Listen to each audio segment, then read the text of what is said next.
Dust bunnies. Those are not dust bunnies. That is that is a picture that has colors optimized to show the interstellar medium. There is space is full of space, has stars in it, but between the stars there's actually stuff called the interstellar medium, and it's basically gas and also some dust. And when astronomers talk about dust, we are not really talking about the kind that is on your tabletop. We're talking about anything that is more than just a couple of molecules in an atom, like more than just a couple atoms in a molecule. It's a conglomeration of several molecules that come together to have something that's particulate. And it's really important stuff because you are made from it. We are, you've heard the expression, we are all stardust. That's because this is the leftover detritus and made of the leftover stuff that comes from stars dying, which then clump together in interstellar space in these dust grains. And as in space, those grains and gas come together and become new solar systems, new planets, and provide the chemistry for life. So, and for everything, they're the stuff. Everything in this room is made of interstellar dust, but just after having gotten together and done some processing. So we're interested in it. Astronomers find it kind of a pain in the neck because, as you can see, it gets in the way. Sometimes you can see it when it glows. If you look at certain wavelengths, if you look at other wavelengths, you see it blocking out light in behind. We don't really know what it's made of. We don't have a lot of good diagnostics. We have a lot of theories. We have some stuff that matches some pretty crummy data. There are, well, seriously. It's true. Okay, I'm dissing all the dust scientists out there. They really, as astronomers, you either like dust or hate dust. And it makes my stars redder. I don't Yeah, like that gets in the way of everything. But then there are people who actually study it. And there's another final picture of just blocking out because it's actually like stuff in the way that blocks out the stars behind it. So this is important stuff, but it's way out there and we don't know much all about it.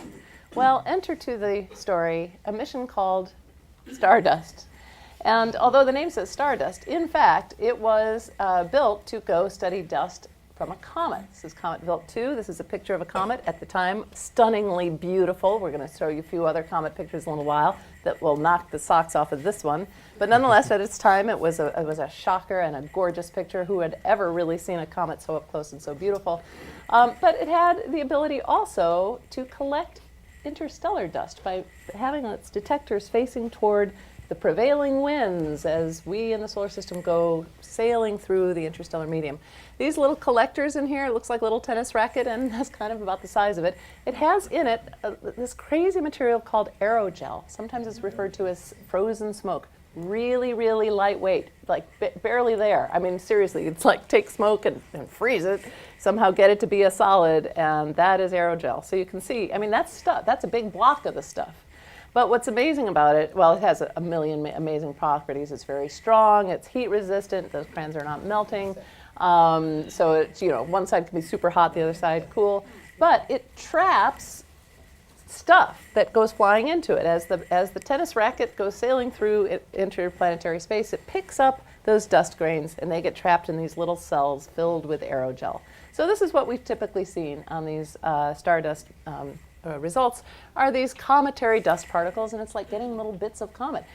It brought back these samples to Earth, and so we can study them in laboratories. We don't have to go out there and somehow do it there. We do it here. They're kind of big, those comet particles, and that's very cool. We want to learn all about comets too, but we now have found 7 interstellar grains of interstellar dust.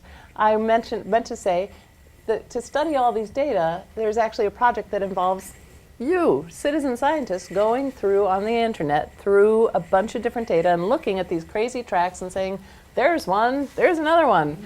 Well, these are comet tracks. This little guy up here, see that little dot? That is an interstellar dust grain. We have 7 of them. And this was just announced a couple weeks ago. That's 7 more than we ever had. Most definitely. And what surprised scientists most is that they're really different. Some are big and fluffy, and some are eeny tiny. And and they're made of materials that we didn't think were in interstellar dust. We know that there's magnesium and silicate. There are theories about why those atoms should go into dust. Some of them show sulfur. There should not be sulfur in dust, according to our theory. So everybody loves getting results that tells you your theory is wrong. well, unless it's your theory. But it makes it fun. And so these are some of the results. This is actually not a piece of dust. This is a pit created in an aluminum foil by an interstellar dust grain that was only 200 nanometers across. That is 0.2 microns. There are, I like the analogy that said you could put 400 of these across in the width of one human hair. So they're teeny. And somebody found them. I mean, to me, that we even see one that's a 400th of a human hair. Oh, look at that! It's a pit. There's light that has wavelengths longer than I know, it's crazy, but those are 5 of the 7 are actually these pits. There are some of the grains. They've got these minerals. They can figure out what it's made of. This is this olivine material. So anyway, very, very, very exciting because we now are able to do laboratory chemistry on interstellar grains. So I work on the interstellar medium. That was my research area. This is a huge breakthrough because we just speculate like mad. What is that stuff? Now we can actually measure it.